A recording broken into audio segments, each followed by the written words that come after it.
Assalamualaikum warahmatullahi wabarakatuh. Halo sobat kreatif, kembali lagi di Aka Sofan Channel. Di video kali ini kita akan membahas tentang kenapa sih minimarket itu selalu ramai, selalu didatangin customer, selalu dicari-cari customer. Jangan kemana-mana, yuk kita simak videonya.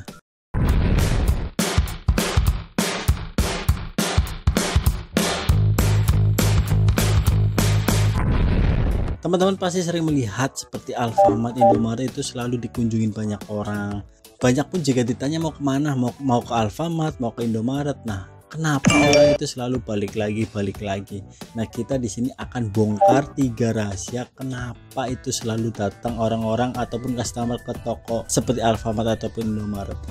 Yang pertama adalah sambut pembeli. Pernah gak sih teman-teman masuk ke minimarket tersebut? Pasti teman-teman akan disambut oleh baik kasir, tamu niaga, ataupun siapa saja yang di situ. Nah, jadi ini adalah hal yang sangat wajib dilakukan oleh petugas minimarket, yaitu menyapa customer yang datang. Nah, dengan seperti itu customer akan merasa tersanjung, akan senang karena merasa diperhatikan. Jadi teman-teman harus dilakukan yang namanya sambut customer.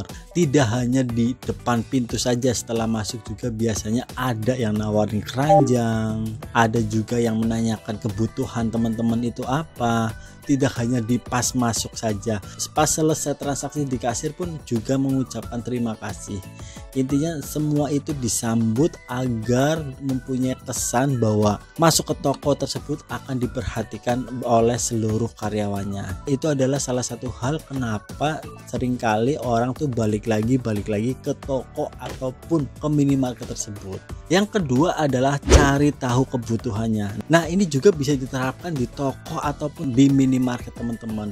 Ya, dengan menyapa selamat pagi mas, selamat pagi, dengan panggilan akrab. Mungkin kalau sudah akrab, karena apa, dengan seperti itu kita lebih gampang berkomunikasi, lebih mengenal customer kita. Nah, setelah mengenal kita akan masuk ke tahap kedua, yaitu cari tahu kebutuhannya. Nah, setelah disambut, jadi sebenarnya kalau sudah disambut pastinya akan ramah dan pastinya tidak segan-segan untuk menanyakan. Contohnya customer itu mencari barang A, jikapun barang tersebut tidak ada, pastinya akan diusahakan mungkin dijanjikan besoknya atau lusa.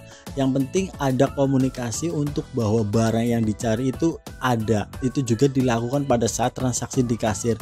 Banyak customer yang menanyakan kebutuhannya secara otomatis. Di situ contohnya, Mbak, nggak ada barang A, nggak ada barang B. Nah, dengan seperti itu pastinya toko akan tahu kebutuhan apa sih yang dicari oleh customer ataupun oleh pelanggan tersebut.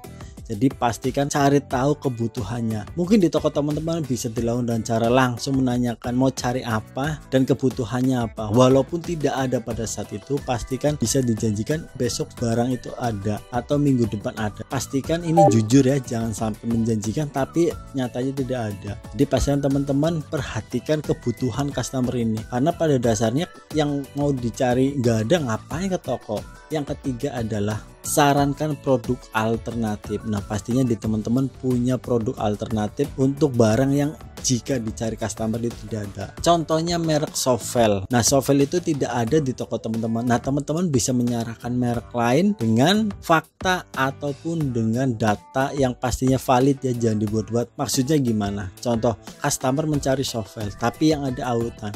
Ini Bu, untuk autan ini juga laku di toko ini. Nah, dengan seperti itu customer akan merasa wah, ini bisa dicoba untuk dijadikan penggantinya. Jadi jangan pasif, Mbak, cari barang ini tidak ada, ya udah, akhirnya customer tidak beli apa-apa. Disarankan untuk bisa mencarikan alternatif produk. Nah, contohnya lagi yaitu untuk Masako pun nggak ada, pakai bisa ditawarkan dengan Royco ataupun bumbu-bumbu lain yang pastinya dengan disertai data kenapa harus diganti dengan produk yang lain tersebut. Jadi tidak hanya menawarkan saja tapi dipastikan sudah mengetahui kenapa barang yang tidak ada itu harus diganti dengan barang yang ditawarkan tadi. Jadi itulah rahasia yang teman-teman harus lakukan di toko teman-teman agar toko teman-teman selalu ramai didatangi pembeli. Jadi ada 3 rumus yang teman-teman harus ketahui. Yang pertama adalah sambut pembeli dengan ramah, yang kedua yaitu cari tahu kebutuhannya, nah yang ketiga sarankan produk alternatif. Dengan seperti itu pastinya customer ataupun pelanggan teman-teman akan datang kembali. Di sini ini garis besarnya yaitu berkomunikasi dengan pelanggan.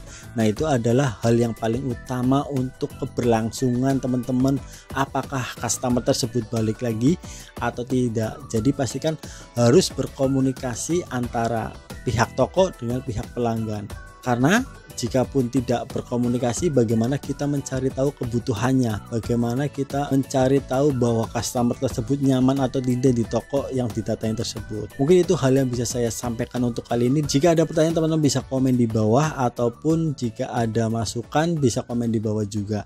Dan saya Sofan, wassalamualaikum warahmatullahi wabarakatuh. Tetap kreatif.